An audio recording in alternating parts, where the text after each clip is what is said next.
C'est à Mohamed Barada que le prix Grand Officier a été attribué hier par la confrérie des Compagnons de Gutenberg. Cette association qui regroupe éditeurs, journalistes et écrivains du monde entier a récompensé le PDG de sa presse pour ses efforts dans la démocratisation de l'accès à la presse. Mohamed Barada a aussi été désigné président de l'antenne marocaine de la confrérie. Son portrait avec Mehdi Boukhari et Abdelali Mekawi. Chevalier des temps modernes, il a brandi l'étendard de la promotion de la presse. Natif d'Oujda, Mohamed Barada est tombé dedans depuis son jeune âge. Rédacteur puis imprimeur, son amour pour le métier l'a conduit à la création de sa presse en 1977.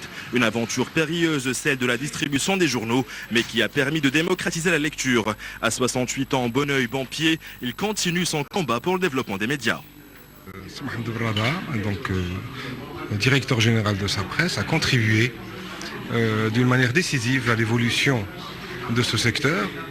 Et nous considérons qu'aujourd'hui, le message qu'il a voulu porter, à savoir un journal pour tous et partout dans le Maroc. Le patron de sa presse est un grand militant pour la démocratisation de la lecture. Il continue encore à militer, à travailler pour l'élargissement de l'audience.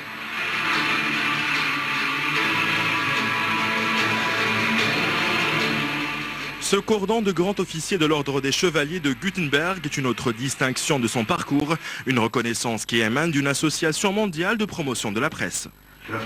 Et pour la première fois, et grâce au président Barada, c'est pour ça que je lui rends hommage, nous faisons ce jumelage des compagnons de Gutenberg du Maroc.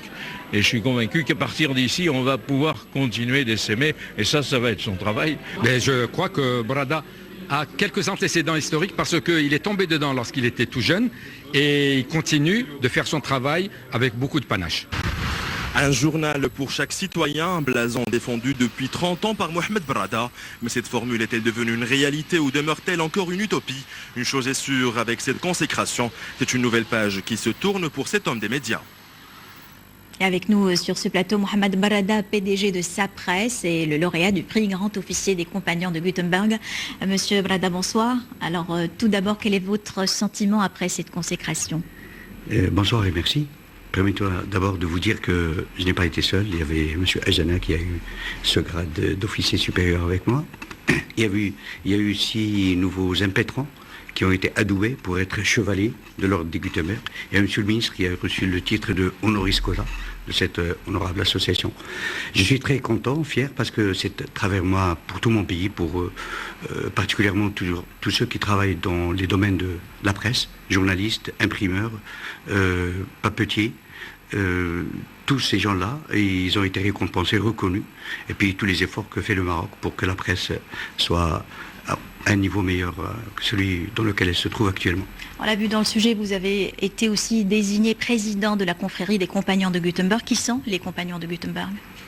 Alors, Gutenberg, c'est celui qui est à l'origine de l'imprimerie moderne, bien sûr.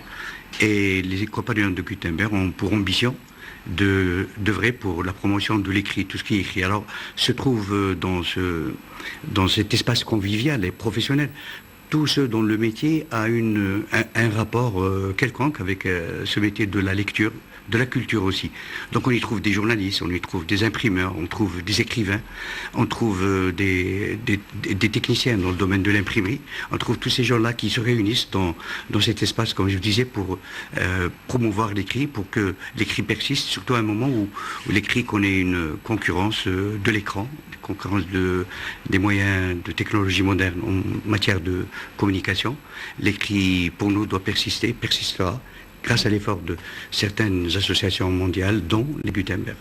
Parlons à présent de l'édition. Vous êtes à la tête d'une société qui occupe 70% du marché national. Vous distribuez quelques 250 titres marocains et étrangers, un chiffre impressionnant, c'est le cas de le dire. Est-ce qu'il reflète un réel intérêt pour la lecture au Maroc ?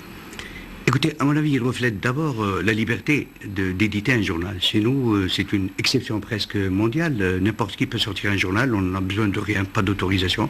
Il suffit d'aller devant un tribunal et déposer un dossier, on a un récépissé, on sort un journal. Donc ça veut dire que sur le plan quantitatif, on a beaucoup de journaux. Sur le plan qualitatif, c'est une autre histoire. Maintenant, le taux de lecture de la presse au Maroc est inférieur à la moyenne mondiale. Nous sommes à quelques 13 exemplaires en quotidien pour chaque 1000 habitants. la moyenne dans les pays arabes est de 24 exemplaires pour chaque 1000 habitants. La moyenne européenne est de 220 exemplaires pour chaque 1000 habitants. Écoutez, c'est pas pour être pessimiste, mais c'est pour vous dire qu'il y a un très grand effort à faire et je pense que le débat actuellement ouvert, l'effort fait par le ministère de la Communication qui le 16 avril prochain va dévoiler les contours d'une nouvelle feuille de route pour la presse marocaine. Des expertises internationales sont en train de travailler sur ce dossier. Je pense que ça va aboutir à de nouveaux textes, à cette loi tant attendue, à ce code, à cette instance à laquelle Sa Majesté le Roi, rappelez-vous, en août 2005, avait appelé qu'elle soit présente. Et je pense que tout cela nous donne un optimiste supplémentaire pour que la presse évolue dans notre pays. Pour revenir à la lecture, quels sont les titres, les publications les plus lues qui réalisent les meilleurs tirages et celles boudées par les Marocains? Écoutez, vous savez que l'ensemble c'est les quotidiens nationaux au fait qui donnent la tendance. Nous avons 22 quotidiens qui paraissent au Maroc. La vente totale de ces 22 quotidiens est à 350 000 exemplaires. Ce n'est même pas la vente d'un seul quotidien régional en France, puisque c'est le pays avec lequel on aime bien se comparer. Vous avez un journal régional en France qui tire à 700 000 exemplaires. Nous sommes donc en deçà de ce qu'il devrait y avoir. Les chiffres par titre ne sont vraiment pas dévoilés, mais disons que l'avenir est très prometteur et je pense que les résultats de ce débat, les résultats de cette étude faite par le ministère de la Communication et ces efforts conjugués, les Gutenberg pourront apporter un peu d'eau dans la sauce et merci. je pense qu'on arrivera. Merci, monsieur Mohamed Barrada, PDG de Sa Presse.